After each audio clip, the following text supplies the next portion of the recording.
ole clear tu le ngai thatu zong zong te in zawain chi bai le vekule hei tun tuma chon dam pabial lambok kan hoi le anga dam pabiala MLA candidate party ting candidate te hian sum engzat chi nge an lo nei tun tuma chon kan clear ho don ani eng poni sela hei pu hria tan tlang takina ron soya chu chu kan lo react chong vele don ani candidate tin te sekaran seng khan 1 2 3 4 5 BJP INC MNF ZPM le MPC khangran zirchiang chinang ol ngai khakar ula the angin alem hekran ten bilakran tinang zoi zoenga hei hi kan chin ne so to angkhan election affidavit Form 26 kan team hi appointment na MM2 written oath zia ka checham magistrate ma checham ani bani hemi hian dot kan soi ni chuan public speech ha dot engpo kan soi kan tiang ti le lawang chuti khati kan ti kha inkin theina ni lawa maro chu he chu election affidavit ani ka da wangin written oath ni wangin inkin theini pakhatna chuan pulal ming thanga ania ani hi BJP candidate ani tinger candidate main hei tuni voi thum ti na venia 1998 ati ni men ka ria interview na khan ta khanin ZNP angin lo ti beto no pangte kum som thum vel bor or chok ni re bor vel ani khan pulal ming thang hi pulal dala fapa ania kum som riet somnga pulal dala fapa pulal ming thang kum somnga ania Phaileng house number K29 West Phaileng Mami district candidate BJP ania chuan vote anei nahi Dampa constituency serial number 422 part number 16 ani contact number ania da chuan Facebook account ania WhatsApp lines ngene Instagram tivela ada lo ni anei lo ni chuan pulal ming thang hian pan card ania anu puinen ania afa tan yang chuka ti me he lal din puya oma mal som kimi sailo boka lalrin hlui sailo te hi afa pa fanu te ni mela he ho chum pan card pon nei lawa chuan engman nei lawa ni zia ni kan hriat tur chu heta hian income tax hi kan pek lo wangin zote income tax kan pek lo wangin income tax return hi kan file thin lo ni income tax return to file li la chuanin until nei bi ka kha kan zir ching lai zol thei turan yamaro chu helaya anron ji ang hi kan hriat tur chu kan candidate ten an je hi tu te morning office in an chu chuan ni lawin self declaratory and them money le money ponna ni tani ato ba hian engma dol ko sei lo ti oma signature ta chu wangin an in buzong mo pan card an nei lo ten pan card number ve hi returning officer again a verified lo ni verified turang ay ni lawa self declaratory chuan an manin an restopa ka se piang hi digveka diglo ni chun mo ka phurang tiang ina to pen sign ni chu wangin midang zongjong po mani thun sign as per official record income tax department changalanda ni namo food and civil supplies changalanda ti kha eng mom lo self declaratory ni to pani chuma criminal case anei lawa chuan case pending po ni lo dan marshal ni lo chuan hala yan magdo mai timela kai ka soi tong khan BJP ama pu ming thang do lak hian BJP candidate kan ve to by election serchi pa chuan heta afila be ka hathiam le zol khop me ming thang hian cash in hand atia cash in hand to paisa kan kol kan parsa mo kan almera mo hetiam man me theya anot a paisa not ang kan nei hi nuai som pakwala singa paisa faina kolani chu chuan aspos hianin anupui hianin nuai nga le singa kol boka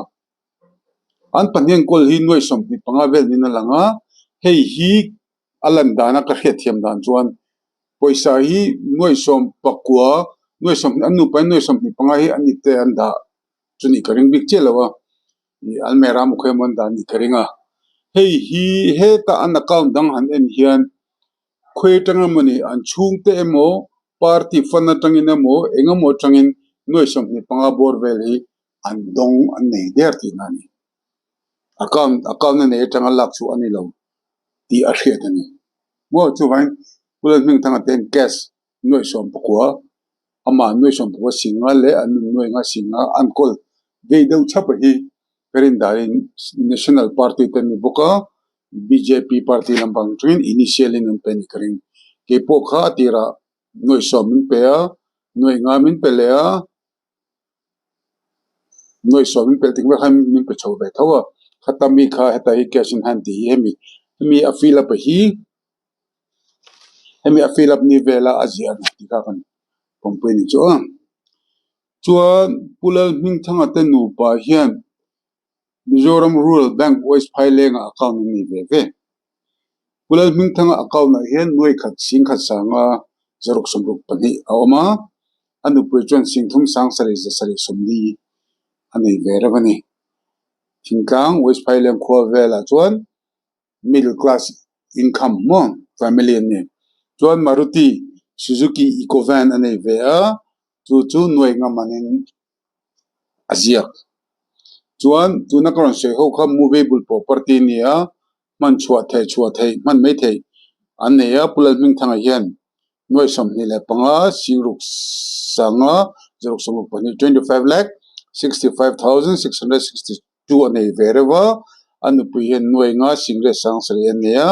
anu pa movable asset hi belcomen noi som thum or chau ani hausalu tuklo pangai tlang khol lien be pangaya middle class ani de barani chuan lai hen magdeu me pakhat chu pulal ming thanga hian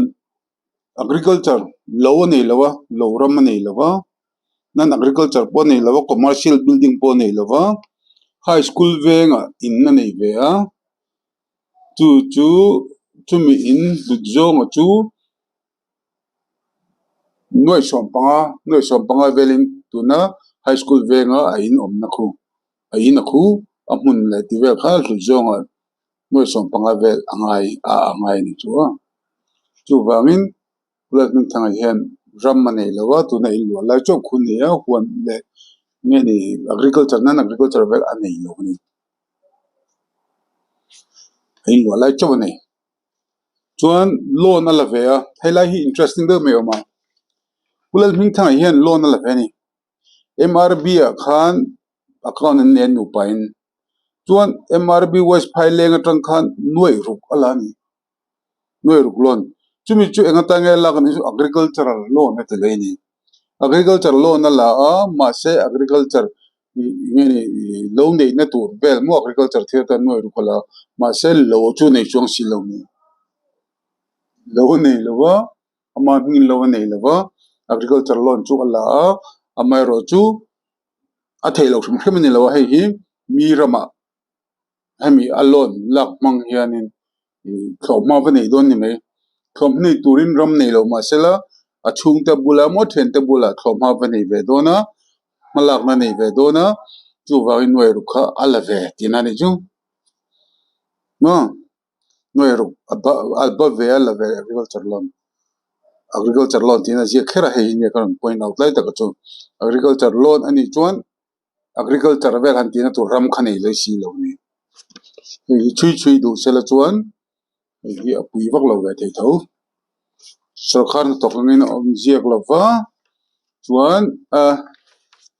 a eng lo hi an ngai di avoi thum ti na chuni ve to thoba masaka duain a fill up uluk lova details of profession or occupation te ama hi business atia anu pui po hi business thobania business ti si khan agriculture loan te kha al loya ai me chelova ama hi agriculture ri samo farmer amo inti se anu pui dule in abdor ten hong venile petty business ampon se sela poi nom no enga poch ni sela hi chu thil poi emen tu ngai lo taila business anti du ve agriculture loan na lo thung ti kha kan sei du ni chu chuan i MA history ania Himachal Pradesh University tamin 2007 khan a pass ne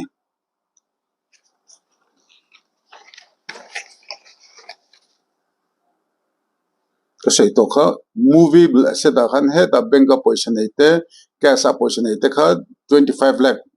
velani anu pa khan 30 lakh or 30 lakh vel oran ne ya chon I movie bulan te khan tuna anin lu lai che I high school veng anin lu lai che khu an ne ya noi som panga velin achuta a value achuta chuan bank atangin noi ruk MRB tangin apuk boka chuan history chuan to pa he kan soila du chu I the deponent above name do hereby verify and declare that the content of this affidavit are true and correct to the best of my knowledge and I believe and no part of it is false and nothing material has been concealed therefrom atini hemum je chu pulal ming thang hian verification a top pheka hian heta kat ka je ho reng te hi ka hriat dan angin adik the ang berin ka zia ka chuan dot ka soilova engma ka je boklo tu taka chu false affidavit lo chon chin ni ta ne pulal ming thang hian en engma helaya ka themi hemia ka je zong hi ke market the china chon adik veka no declare that the content of the offer are true and correct to the best ke market vetison so dik theng berin ka zia ka engma hian dot ka soilova deliberate in dot ka soilova nothing engma zep kre boklo theni he ta ka soi jok pu holena zep ka nei lo tiam he tianga sign ve khan Kolkata in kha alo jek lang si lawa chu wangin false affidavit ni e kan tiam chi khan ni ta ne chu wangin engma pa zep lo ti ta ne he affidavit hi ni som paru October sang ni something panga khan a sign ani bulan min thang chu ni ta phota bulan min thanga a simple ang renga kan soi du chu thingtang pa West Highland kwa middle class ve nungwe sham nungwe trok ang hausa soi tu ni lo bulan min thanga hi asum nei chuang lawa chuan tur nei lawa tin athiam na po chong lawa athu soi re ngai thlakin ke chu ma mit khochuak akati sorry West Highland khochuak kania dampa bial mi la sa kania ke aya dampa bial phangai tu an om lo ati ve ngau thinani chu kan sei du lai tak chen ni atin a sei tam bera chuan sai lawana ruling MLA ni a sei ang khan ni zana pokhana sei kai zoka min thang hian sai lawana state ruling MLA ai ti lai khan min thang chuan ke chu central ruling MLA tur kani ati state ruling MLA in central ruling MLA turkania thilkati thei jokang helai bel hi ka vote nei na ponia kom na ponia tikha asoi chawni chuwangin pulal ning thanga hian sumle paya affidavit atang chuan amo nei movable ti vel rang kachak diamond ti vel nei lawa aron area aron inur na number chu hemi kho he kania hemi bel mil asa kania hunre takachang pen kalang ngai to 1998 atang khan men gondire vetoni baithum candidate na ni chu baithum na ania tin lo chon baithum ting lo ve ta don tin ania tin chon baithum na king kan tenga is a good fighter mo fight ve le idea pon ne ya amaro chu ko sei no sei tam to lo wanga hemi affidavit himmin kan en ngai lo ma affidavit ajek thlawan ti hisabin vote engzar nge hung ti ka shelo pulan ming thang lo vote lo vote su ko katilawa pulan ming thang ka mu dan ka scientific neutral de observation in currency ni chu chu pulan ming thang kan du to kila ama khes kan sei chu agriculture lo no herukala business small business ati ve jok ni na langa agriculture loan nuai rukla khan agriculture land ane lo thum eroi chu ajek film kur lo do ani mai thei ka cheng che lo wa lai ta ka hi khei du tan chuan a na tur mun pakhat ani ti ka an se nang ni chu chuan ka sei to ang khan national party ve ve kan chuzum monga patni na chuan pu john ro tluang lena ani ya tar mi kan thlaklok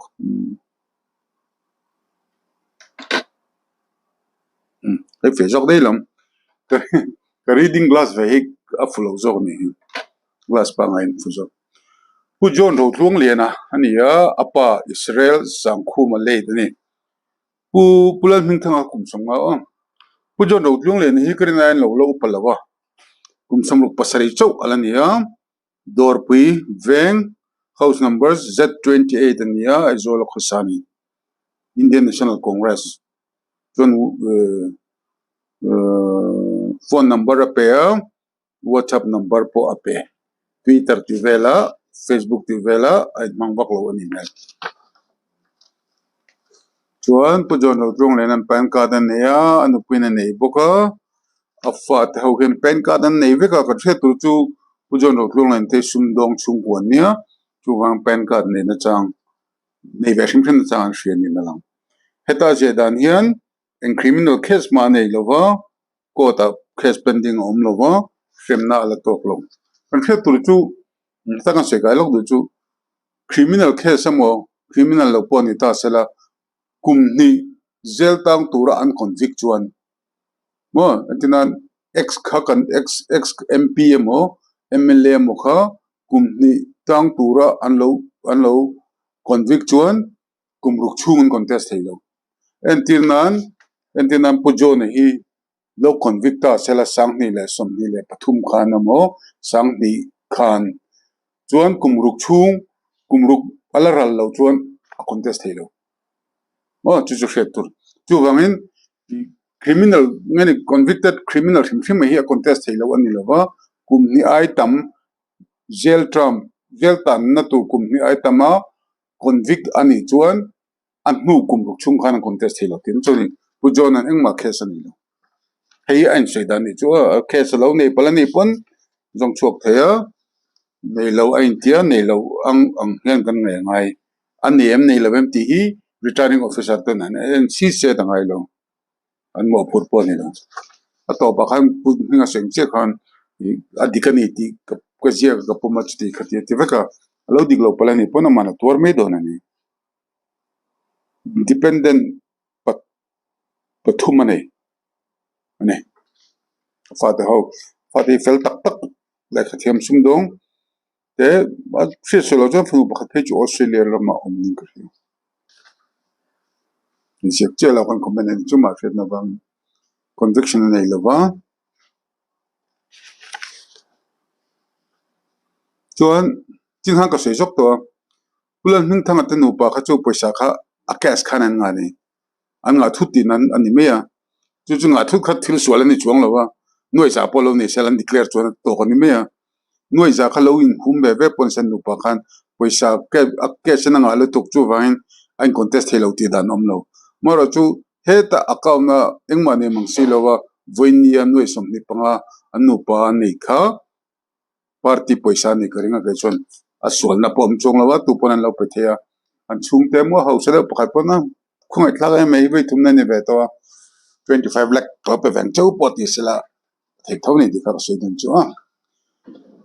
chon pu jona te nu paro chutle mi sumdong man nian thumdong thang fingdu heka fingdu lok the maila jek tam lawa kashin han khanwai li en jeka anu hin wai khat chuan bank kai ro chuan pu jona hian Axis Bank among wara SBI ne MRB ti boka anu hen SBI MRB ne ya chuan pu jona pechon indus int atoma SBI zoram ne ya chuan pu jona te hi ka soitong khan milhun ne azol milhun savings NSS ti te po alo ne vetoa small scheme savings te pon ne ya changkang phiana Pujona hian motor hi nei nuala athar engine he two wheeler bani male Hyundai Venue ania Isuzu pejin ko chon sak ve tong nge congress kan ni line chuan jewelry hian 9.17 grams ania chu singlit na avaya paisa movable property ane chu Pujona hian noi za som ni pako noi za som thum deuh tho ane ya movable khan bank account la saving sang ne khan anu hian noi sari ora ne ya Pujona noi za som thum ane anu za som thum ne noi za som thu mani an noi sari noi ra ding lo do lek immovable chuan immovable ama ram ti hi azon mi hlun ho hi chuan lo nei tlang puya thing ka sen khan helai ram hu zong hi an ma ni na an du thal an jeni no to khat lai in than na sa khan pulal so da congress president khan aram kha azia claim tu ka hi adik lo chi ti khati an tia chen khat president fem them pushet aram ka khatia ji ang lekani jong ka lei du le ten te vel fem tu hi ka sei tong khan self declaration mo manin an ti chumi valuer an ma chen jong chen ti khai mom lo ramane ne ma champa te pon ne ya ram thar veng ate cp ra te ne ya anu pui pon nei nuala chuan nu pui ten chuan puchal thanga building leng pui ti vel te ne ya chuan residential a hian dor pui bazar veng ma mi da te pon ne ya khan ne om chho nuala movable ni lo immovable a pohin a bon fu ni hausa fu ni pu jon lo tong ni ngai to me jon hetien ko pa hausa te eng tinge mo mle lo tlem te noi kha singa borvel lo a ti pe le a sum zong chon en lova khami mle ni be shim shim kha du chan dang nei ni me the ya thil ti the han oma han ti vel ve te poka adu ni me the immovable property ram nei vela pe jon noi zakwa sumkwa panga noi zakwa sumkwa panga ania ma hian tut na zong ram le ti vel chuan annu hian noi zali noi annu noi zali crore pati mo noi zali ju 4 crore ama hian 9 crore 10 crore de to noi zakwa sumkwa panga bon funi sundong ne kha chu tingai num lawatin ka se photo ngin income tax pay lo kan ni wang khan annual return an kan submit lo wangin hemi self declaration cho in ya when annual return kha thelu tu ania ma se thelu tur kan ni ve si lo mi zon chu wan heta an jiang hi kan je nangai tin pulal min thang khanin noi ruk lek lo na lak lek khan pu jo na ve thung chuan noi cha 1 crore lo na la ve thung chuan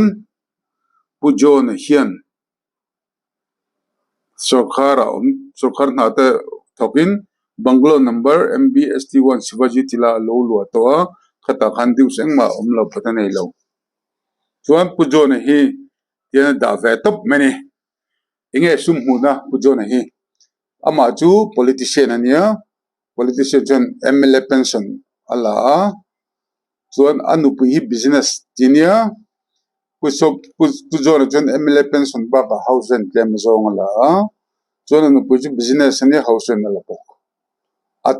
atu le fate dependent ho khanin fate ho ni no khanin source of income nation lo di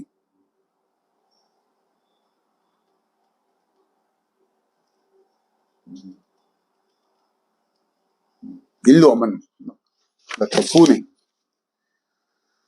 chuan pujo na hi BA Dayanand Anglo Vedic College Chandigarh atang 1982 BA lo pass through khaptone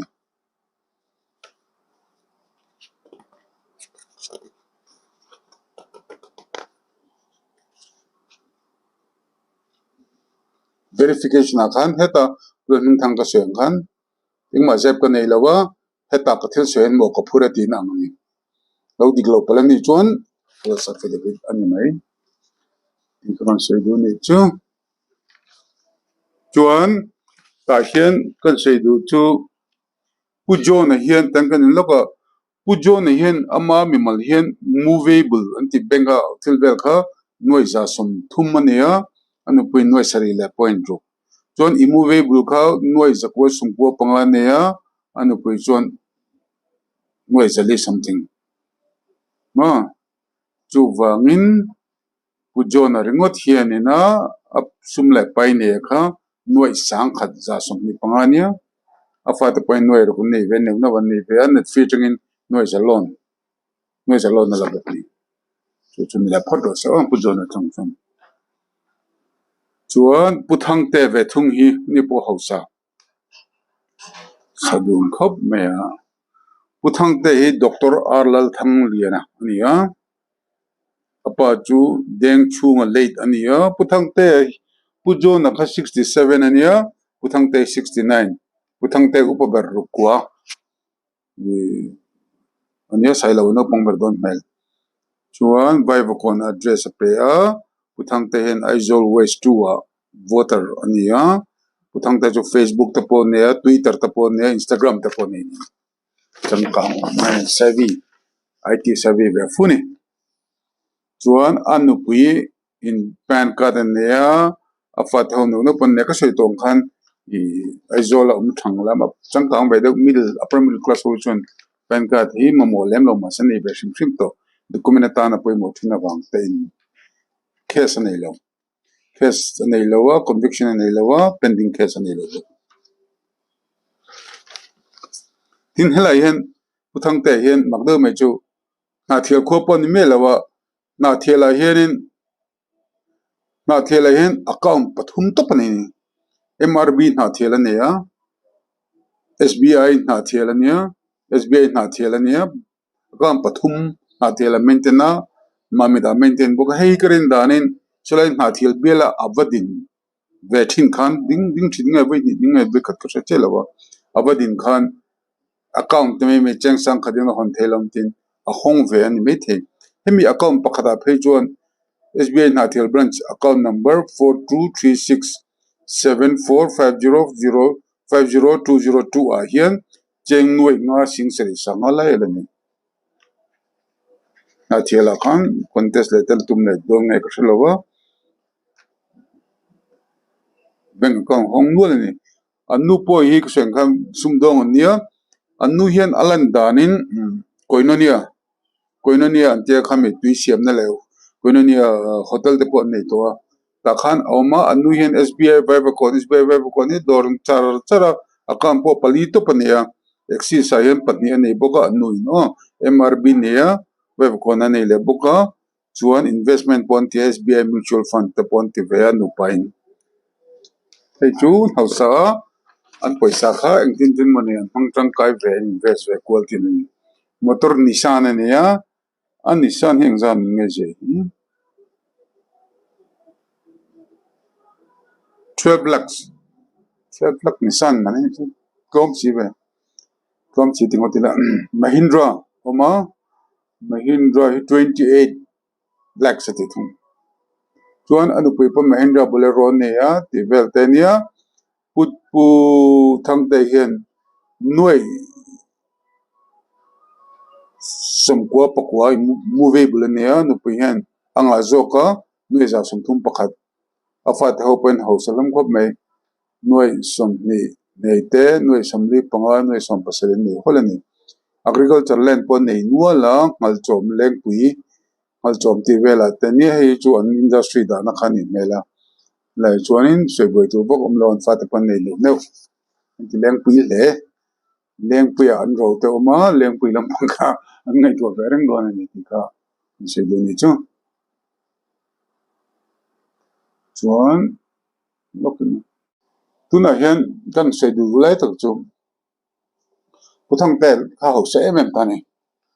anu la ho se jok lang hala nu kha business ti ni puthang tel chu khoi tenge paisa hi anei ve ti kha a professional ai zon na kha ama chu politician ania associate professor a pension politician ania associate professor a chuan a lo bon lo tu lo thapa ngai tak chun ni associate professor pon lo mar chu khatiang noi sang chuang mo le tam tak nei tur khan politician atang chuan MLA nia salary nia chun XMLA ni to pension la dona associate professor khami patni belkhom vela tang khang khatiang paisa ka nei thengem ti ro chu ka comment thui lawanga lo ngai thatu te lo chanin lo hisab mai tur khanga ya chuan a pension hi he ta sai ta aje dan pe chuan MLA XMLA salary hi singli sangsari Singapore ting lawania chuan associate professor a hian singre do tho jingre perhen ne ya chum je tu noi khatsing ni bel thatin la ve tinani me khasing thum bel chuna poison e khom khachu tinga ti pundang kan to che lawa ka zo na kan na ni bok lawa an house el all le ni tiang sen khan sumle pai mel zong chon ram mai an mo to lawa kan house ak nei khonge pathian zar kan house sia kan hau sak na te hi mi pui je thei sok te tan hang tang kai ang o an ti ani chuan thudang ni ta sila an ti la ti lo chuan se pho tong kan mangai tu chuan mangai te tan atorangai i politics an lu chuan an je thei sat turani ka te ni ke chuan an thei sat turani a an thei sat lo chuan an mangai te chan turan 18 ani an mangai tu ten mangai te ta an tor lowan hek pha lowa mangai tu ten mangai te poisa an lak sak lo an hau sak pha lo chuan mangai namak tak lo ni khang zong zong te ka kan the the mangai pu thang te bigin koran lut po ni lo ka kha pu dan thane chuan ani nga je ngam tur po ni maro chu hetalan dan chu pu thang te big kher kher chuan politician ma the politician chu MLA ni me ya minister ex minister ex MLA ni chu singavel pensionala associate professor changin singret bel an noi ret singret an ne ya to ban ne khat singa bakla lawa bon tu ka ho sak thena tur chen am mo tu na lokina an kan til lokal lo en ya ma hela khan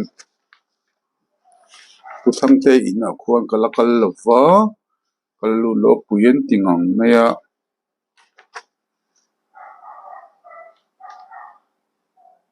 no movie bulakhan khong ek lokina residential building atitani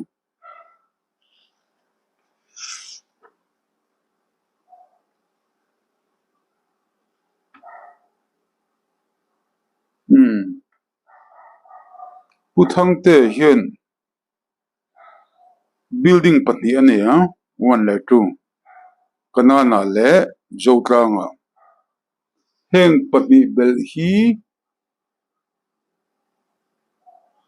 heng hi kanan le zotlanga hi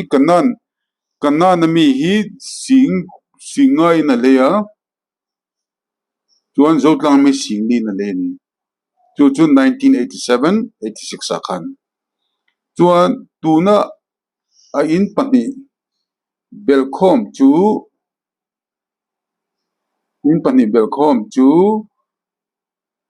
noi za som chare pangale noi som ne pakadang na chutani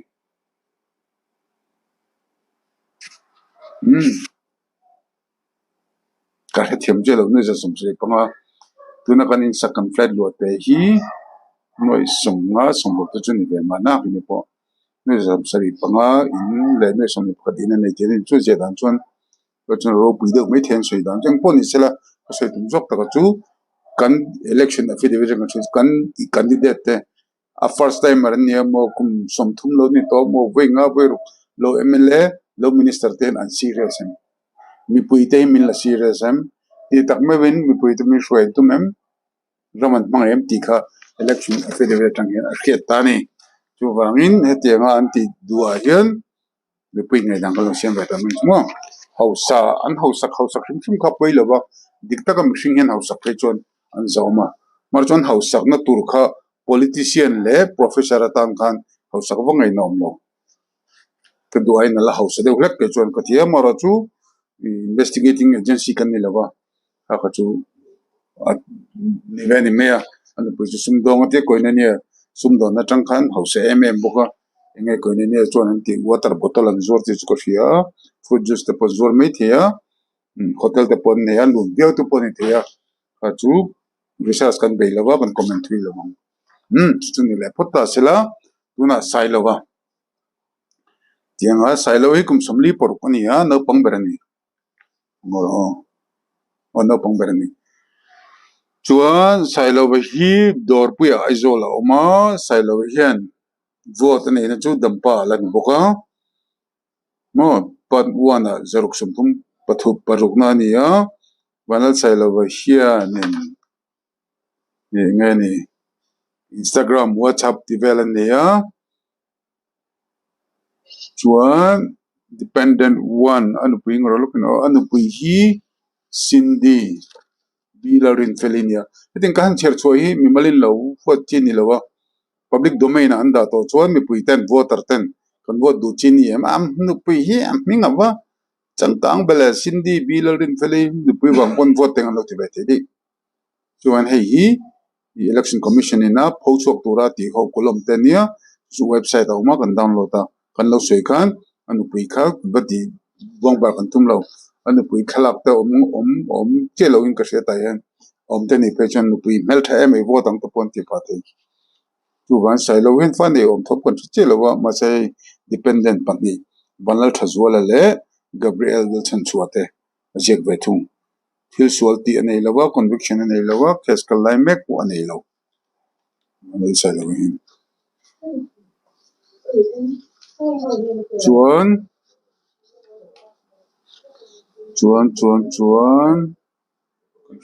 chu manal sai lo hi a fel fai phia na annu hi ke pon ka hria advocate ni opinion ni pleasing lawyer ni ve a poisa te po nei ve a ei pe ve nge sai lo hin pe ve nge mana advocate fees cha la fe che lo wa chuan pe fel taksin di ni advocate ni opinion ni ti ka sei du phota tin kan hriat tu chu mi sai lo case interesting deuh nei sai lo fel ve ra na yo a hi kan sei le lok ma USA jin thin ni mo USA jin thin na hala kan sei lok ma ta na jiak tela hala ding zong ko lo da sai lo thi diamond pone venue sai lo chuan motor hi Santro nia Honda Activa nia annu hian scooty nei boka hei hi ka sei du chu ani sai lo hian bank account nei nuala bank account panga ne Baroda Bank ti te ni State Bank of India ti te ani lama IDBI ti velang chil pon ta ne sai lo hian bank pakhat nei ne ta PNC je Punjab National I don't know exactly PNC Bank ne ya chu Indianapolis ani kat min manal sai lo hian in USA bank account zuk nei nga tani candidate jinga USA bank account nei om chun kan hriat lekalo hisab dan chuan azuk jin ve fowa gift zaina vel te an rong bol na love gift an te paisa $1 in mo engten manen pe ve tura ngai taila khang kha ka the tur chu USA zukola paisa zuk don hian India raman ron lu hian customs checking a India rama an ron lu a immigration na mo customs sa mo khan ahan che khan akesa kan tun kha thiang lo ni chu wen sai lo hi USA kalmun to a chu wangin account azuk nei hi achang ka ro phen ka tiang ke chuan sual na ni me lo hi azuk nei a het ka sa kan tum tu nai USA bank account na khan da da zo mai ji to ni zo ma changin ka ATM na mong te mani la chok thei do thoti ka kan sui duwa asap tong thiam lu tuk lo wa te dan lam pang hriat lu tuk lo wa te legislature le legislator ti te aboi te ti mai theya maro chu USA account ni chang hretlat USA account ni om chun mai the ni ti ka kan sei du mi chu chuan ta hian sai lo hian in ram in le lo anei mi lo wa chuan batan nei bok lo wa movable ti vel a khan bank account ti vel song song a khan bel khom khan hoi sum bok pakhat anei thunga annu kha ko sei kha advocate ne 3.47 lakh anei thung bandam chom thei lo kan thiang chi movable property kha anei lo ngam ve tlat ni bokin sei kai lok duwa movable property kan ti lei he le in le lo ram ti he da chang te ming hian voin ni hen tu na yan inch square inch khat to kan ei bik lo ni party dan da ka manam chom thei lo te chu boy pi dan tok thiam mai chuan sai lo hian movable a 61 lakh anei ve a izola po middle class upper middle class chu ni ve don amator nei te ami bank account on te anu percent dan chung ti kan sei do ni chu sai lo kha avoi ni din na ania dol min thang kha voi thum din na ni to la thing lo ve ve tin kan che tur chu I hemi dampa bela hian MLA minister lo ni hrep to patni anoma sai lo le min thang hi lo chu ve ve to ma pu pina pe chu ve thum sai lo ve ni na chuan atop na bera chuan puzam hinga MPC lo lang ve lola tinakron sei tong khan ani hian shelo kepo independent candidate bet me ting kan yo wangin ka comment thiam lo wa pathian